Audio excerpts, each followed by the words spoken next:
You're sitting at the checkout line at the grocery store buying your keto stuff, and you're like, wait a minute, is this good to go? So you whip out your handy dandy little clean keto cardinal rule guide. And that's what this video is. I'm going to give you 10 steps or 10 rules, the cardinal rules for clean keto. 10 things to remember to make sure you're doing keto in a clean way.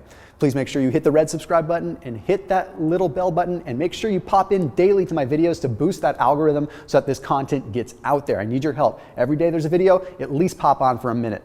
All right, let's dive in. The first thing I want to focus on is one that is so overlooked, because on keto we think fat is fat is fat and that's it. Okay, we cannot deny the longevity of the Mediterranean people. Mediterranean people typically have a longer lifespan and generally have tremendous lipid profiles. What that means is we need to look at what they eat. So the Journal of Diabetology and Metabolic Syndrome broke down 32 obese women and had them consume 20% of their calories from olive oil. Okay, so they replaced some of the other calories with olive oil. Their calories remained the same. Just by implementing olive oil and not changing their calories, they lost 2 kilograms over the course of a little over a month. This is really cool stuff and demonstrates that somehow olive oil is having these positive effects. But if we dive a little bit further as far as clean keto, not just weight loss, the JAMA published a study that showed that adding olive oil in also crushed C-reactive protein levels, had a huge effect on interleukin 6 and 7. And what that means is that in addition to helping people lose weight, it's affecting these inflammatory systems, these cytokines, making you ultimately a healthier person. So this is one of the biggest rules. So what should you do? Try to get 30% of your fats that you consume from monounsaturated fats, okay? Olive oil, avocado oil, a little bit of macadamia nut oil. Add those in. Use those to cook with here and there. Just add them in some way or another. If you have a salad and you put olive oil on it, it's not going to take much to have 20% or 30% of your overall fat calories coming from olive oil. Moving on, number 2 is a simple one. Vary your diet up. Okay, that's a big issue we face with dirty keto, is you're not getting the wide spectrum of nutrients that you need. And clean keto makes a strong push to get those colors in, get those veggies in, have even a tiny, tiny, tiny amount of fruit in the evening every now and then, so you're getting that wide spectrum of minerals that you need. You're not just eating a plain burger with cheese every day, 3 times a day. Vary it up. Number 3 is going to be the omega-6, omega-3 profile, which sounds like I'm just beating just the same thing into your mind, but here's a little thing to recognize. It doesn't take much to make a difference. If you just make a concerted effort to get more omega-3s and a little bit less omega-6s, it has a tremendous impact. Here's what's going on. Omega-6s and omega-3s compete for the same utilization enzyme in the body. They compete for the same dehydrogenase. So if you have omega-6s coming in, you can pretty darn be sure that those omega-3s aren't going to get absorbed. But if you have a few more omega-3s coming in, then you're stopping the omega-6s from getting absorbed. So it's not all about how much you take in, it's about how much you take in and how it affects the absorption of the enemy. So you don't even have to try to get more omega-3s than omega-6s. That's a nice goal, but the more omega-3s you consume when you make a concerted effort with clean keto, the less omega-6s you will utilize. Number 4, macadamia nuts should be in your diet, even if it's just to a small amount. A, they help the utilization of the omega-3s, so it helps you use them better. But secondly, it has something in it called palmitoleic acid. Okay, this is called an omega-7, and macadamia nuts are one of the only natural foods that has omega-7. That's right, you can hardly get it anywhere else. And what this almost amazing, if I want to call it that, even magical sort of omega does, is it can affect your insulin levels. It can drop your insulin levels, therefore allowing you to get into a deeper state of ketosis. But even better than that, it's been demonstrated to drop your triglyceride levels and have a very positive effect on your HDL levels and your LDL levels. So when we're looking at big picture lipid profile, big picture health, macadamia nuts leverage those omega-3s better and have powerful effects on our insulin. So yes, it's a clean keto cardinal rule. They should be in your diet and they should replace other nuts whenever possible. Number 5 is going for hard aged cheeses. Because if you know me, you know I like cheese, and I have a love-hate relationship with it because I understand that a lot of the caseins in cheese, those kinds of proteins that are in it, are not exactly the best thing for us.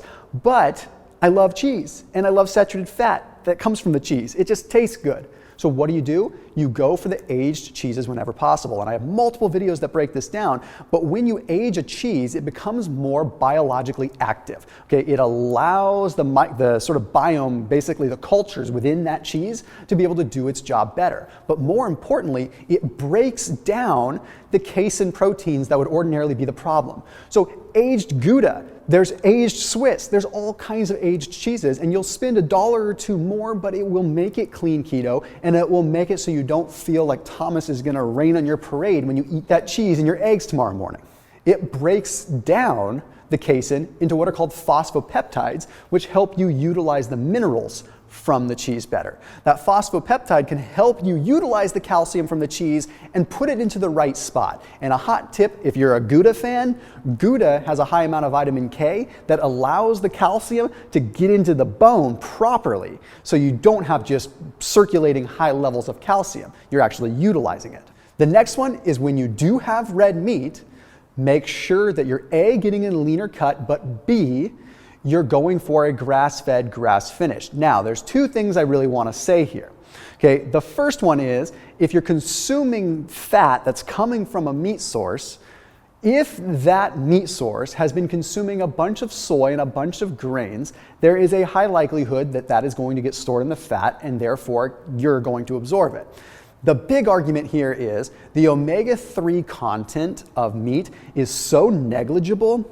Is it really worth arguing about? Is it really worth saying, hey, you need to have grass-fed, grass-finished because you need those omega-3s, when the amount of omega-3s in the grass-fed meat is so small to begin with, it doesn't matter that it's more than grain-fed.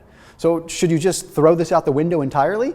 No. The American Journal of Clinical Nutrition published something so unbelievably cool that showed that grass-fed, grass-finished meat had twice the amount of conjugated linoleic acid. CLA has been demonstrated in a lot of studies to have modest effects on weight loss. We're not talking just crazy, just extreme things, but it's healthy. It is a very good fat that does a lot of positive things for us. The other big picture that we have to look at with grass-fed and grass-finished is it's generally leaner anyway. So if I'm recommending to have a lean meat, it's because I don't want you having the high fat cuts of meat, because I don't want you having just an exorbitant amount of calories. If you could have a ribeye and have less calories coming from it if it's grass-fed, grass-finished, and the fat that is in it is higher quality, it makes way more sense to go that route. Plus, a high-quality steak that costs a couple bucks more is higher quality in your mouth too. If you're looking for snacks on the go, I'll go ahead and plug Chomps right here. Chomps is a grass-fed, grass-finished meat stick, so if you're on the go or something like that, they're a big part of my arsenal. They're a big supporter of this channel, but the best part is you probably already love them, and there's a special link with a special discount down below. That way you can get grass-fed beef sticks that you can take on the road with you. My personal favorite's the venison, because it's grass-fed. Even though they're not getting it wild and going out and hunting it in the mountains of Montana, it's still grass-fed, grass-finished. So highly, highly recommend that you check them out down below in the description. Get your special pricing today. The next one is all about the eggs. Don't need to touch on this for a long period of time, but remember, if you're gonna go eggs, go for free range or go for pasture raised. Almost always eggs are going to be coming from chickens that were fed soy. We can't really get around it unless you absolutely know the source, or you're going to your neighbor's house and stealing their eggs from their chicken coop. But that's a viable way of doing it, but you don't feel good about yourself. So when it comes down to the eggs, if you're going with free range and pasture raised, you at least know that they don't have to pump them full of the antibiotics because they're not being in super close proximity with each other. But more importantly, there are studies that show that the overall cholesterol value is a tiny bit lower. You end up having more beta carotene, which is why they're more orange, and the mineral profile ends up being better. And we want more choline coming from the eggs. So as far as a clean keto cardinal rule, free range, pasture raised eggs. That's gonna be what we wanna go for. Do not get the cheap ones. If you're gonna go for the cheap ones, you're better off to just get rid of them altogether and eat something else. Next up, fish should make up close to 15% of the protein that you consume, if not more. I say 15% because I know that you might not like it, okay? But try to implement it in. Try to find some form of fish that your body will handle or that you like and that you like the taste of. Okay, I go for shellfish when I get tired of salmon. Okay, I go for scallops when I get tired of shrimp. Rotate it out, but try to get fish in your diet. We're trying to lean towards those Mediterranean principles as much as we can. Number 9 is going to be paying attention to the vegetables that have oxalates or phytic acid in them. Okay? If you are going to consume vegetables to a high degree, keep in mind that sometimes they will chelate minerals in our gut. And when we're doing keto, we already have a little bit of a hard time absorbing all of our minerals. So if we're consuming a bunch of different veggies that are locking it up, and I'm mainly talking about things like spinach and stuff like that, which you could look up vegetables that have high amounts of oxalates. I don't need to go into detail in this video. Okay, but what you would want to do is you want to do whatever you can to steam your greens, steam your vegetables so it breaks down the phytic acid so that you're actually utilizing the nutrients. It's a rule of clean keto because you don't want to just be chowing down on a bunch of oxalates that are just negating the effects of what you're eating in the first place. And the last thing that I want to touch on that is so important is do not be afraid to just make your own stuff. Make your own salad dressing. It's not hard to do.